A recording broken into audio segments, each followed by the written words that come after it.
My friends were mostly Jewish.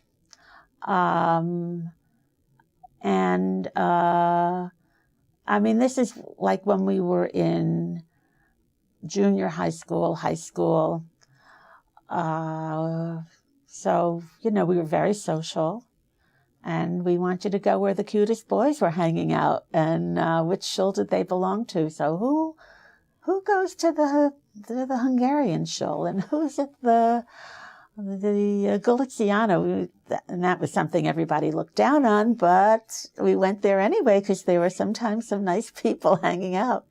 And because everyone would go outside. You'd go inside, you'd pay your visit to your parents and your aunts and uncles, and you'd say hello and you'd sit with them for a few minutes, but then you wanted to go outside because that's where the action was. So it was just social.